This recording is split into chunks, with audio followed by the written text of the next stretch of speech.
में क्या बताया गया है। प्रिय भक्तगण, आज हम आपको एक कथा का श्रवण करा रहे हैं जो सुनने से मात्र आपके जीवन में सुख संपत्ति और धन की वर्षा होगी। तो चलिए कथा को प्रारंभ करते हैं। अगर आप यह कहानी सुन रहे हैं तो पूरा सुनिए। इस कथा को आधा अधूरा छोड़कर जाने की गलती मत करिएगा, क्योंकि इस पवित्र कथा को पूरा सुनने में मनचाहा फल की प्राप्ति होगी। इसलिए इस कथा को पूरा सुने। अगर आप लोग शिव भक्त हैं, भोलेनाथ का अनादर न करें। भगवान शिव माता पार्वती से कहते हैं, जैसा इंसान का कर्म वैसा अगला जन्म होता है। कर्म के अनुसार अगला जन्म वैसा ही होता है जैसा कर्म होता है। वैसे ही हमें कर्म करने चाहिए। कुछ लोग तो वैसे कर्म कर देते हैं जैसे कि उनका कोई जन्म ही नहीं हुआ है। इस व्यक्तियों को उनके अनुसार ही फल मिलता है। गरुड़ पुराण के अनुसार हर जीव का पुनर्जन्म होता है, यानी वह फिर से जन्म लेता है। नमस्कार मित्रों, गरुड़ पुराण के मुताबिक मृत्यु के बाद मनुष्य को कौन सा जन्म मिलेगा यह उसके पूर्व जन्म के कर्मों पर निर्भर करता है। अगले और पिछले जन्म के बारे में जानने की उत्सुकता अधिकांश लोगों में होती है। अगले जन्म को लेकर लोगों के मन में जिज्ञासा होती है कि वे मनुष्य बनेंगे या पशु या फिर कीड़े मकोड़े। अगर इंसान बनेंगे तो कई लोगों के मन में यह भी सवाल आता है कि वे महिला के रूप में जन्म लेंगे या पुरुष के रूप में। हिंदू धर्म में ऐसा उल्लेख मिलता है कि जो इंसान जन्म लेता है उसकी मृत्यु अवश्य होती है। परंतु क्या आप जानते हैं कि मनुष्य मरने के बाद कौन सी योनि में जन्म लेता है? गरुड़ पुराण हिंदू धर्म के महापुराणों में से एक है। इसमें जन्म, मृत्यु और मृत्यु के बाद की घटनाओं का विस्तार पूर्वक वर्णन मिलता है।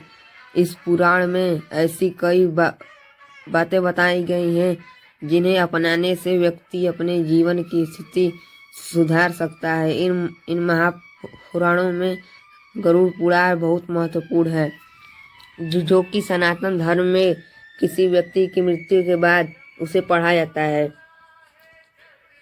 गरुड़ पुराण बहुत ही अच्छा पुराण है और इसमें भगवान विष्णु और गरुड़ पक्षी के बीच में बातचीत को बताया गया है।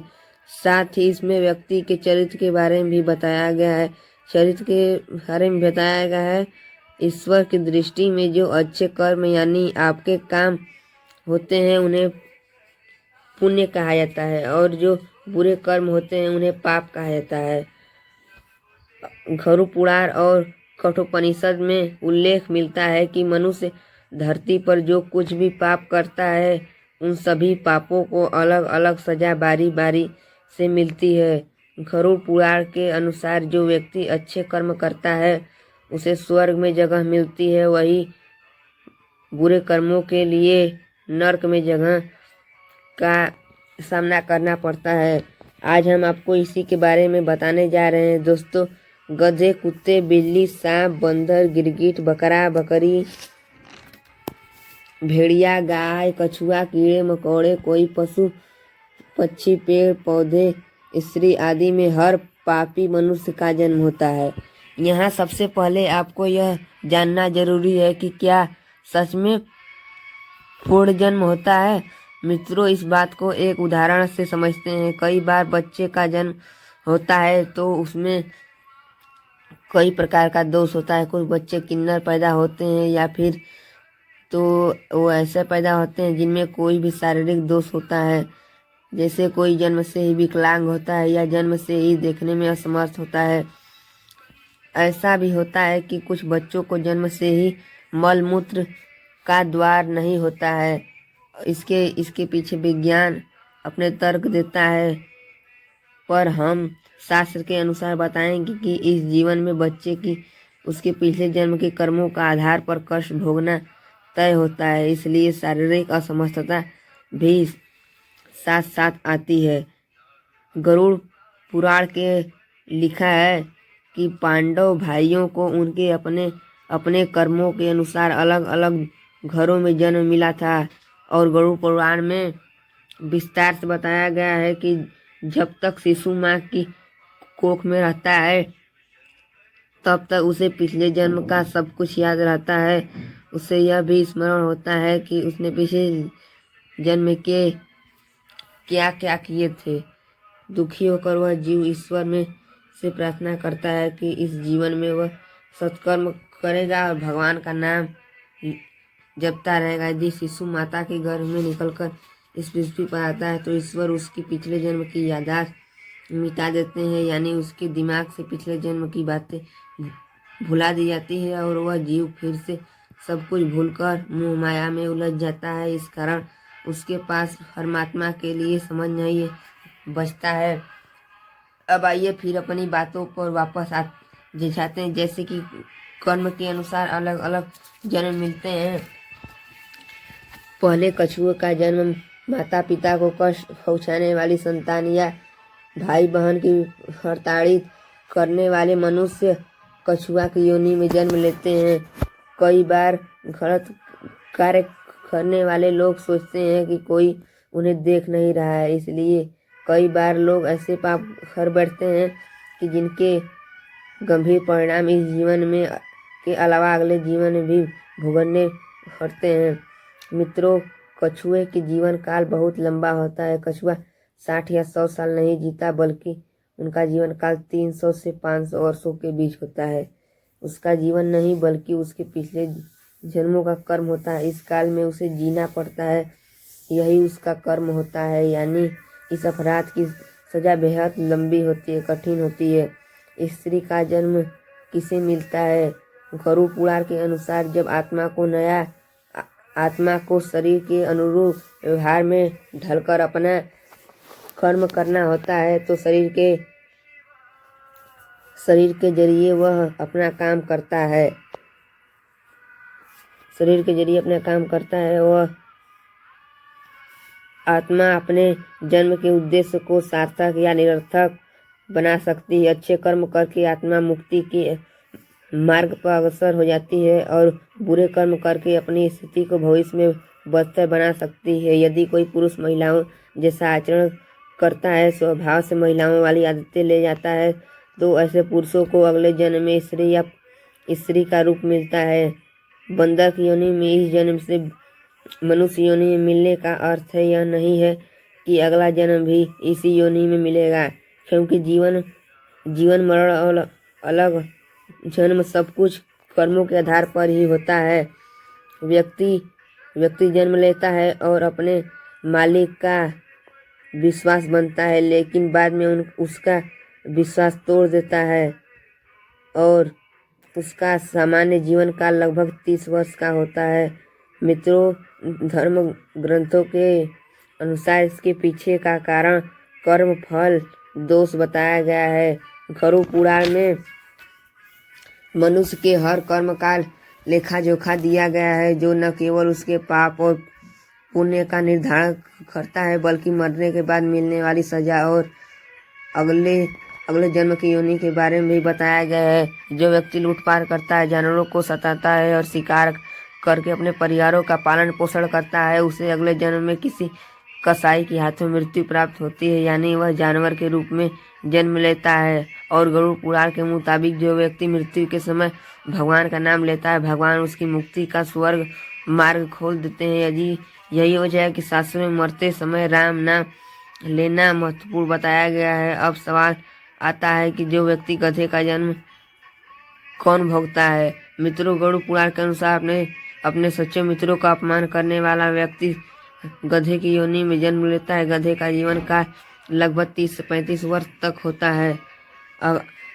अगर आपका पाक क्षमा के योग्य रहा होगा तो कर्म फल सिद्धांत के अनुसार आप गधे की योनि से जल्दी ही मुक्त होकर एक साधारण मृत्यु को प्राप्त हो जाएंगे। अब बात करते हैं कुत्ते के जन्म की। और गरुड़ पुराण में जीवन द्वारा किए जाने वाले कई तरह के पापों को बताया गया है और जो पापों के निमित्त जो भी सजा दी जाती है उसके बारे में भगवान विष्णु ने विस्तार से बताया। धर्म का अपमान करने वाले, पूजा पाठ न करने वाले, जो व्यक्ति धर्म, वेद, पुराण जैसे धार्मिक ग्रंथों का अपमान करता है, हमेशा धर्म का विरोध करता है और ईश्वर के प्रति श्रद्धा भाव नहीं रखता है, गरुड़ पुराण के अनुसार ऐसे लोगों का अगला जन्म कुत्ते के रूप में होता है। कीड़े मकोड़ों की योनि में जन्म लेने वाला व्यक्ति दूसरे की निंदा करने वाला और बुरा बर्ताव करने वाला होता है। इस योनि में चाहे आप कितने भी प्रतिभाशाली हो या आपके पास कितना भी हुनर हो, आपको सम्मान नहीं मिलता। उदाहरण के लिए एक चींटी को देखिए, वह नीचे गिरती है, फिर चलती है और अंततः वह अपने मंजिल तक पहुंच जाती है। हमें इस धरती पर अलग अलग योनियों में तब तक जन्म लेना पड़ता है जब तक कि हमें मोक्ष की प्राप्ति नहीं हो जाती है। जो व्यक्ति अपने से लिया हुआ है धन वापस नहीं करता है, जो व्यक्ति अपनों से कुछ धन उधार लिया है वह धन वापस नहीं करता है तो उसे धन अर्जित करता है, वह मकोड़ों की योनि में जन्म लेता है। योनियों का जीवन काल व्यक्ति में कर्म फल पर निर्भर करता है। जिस आयत में व्यक्ति किसी चीज को चोरी करता है वह तोता बनता है।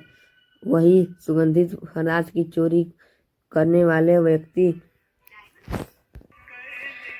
और वही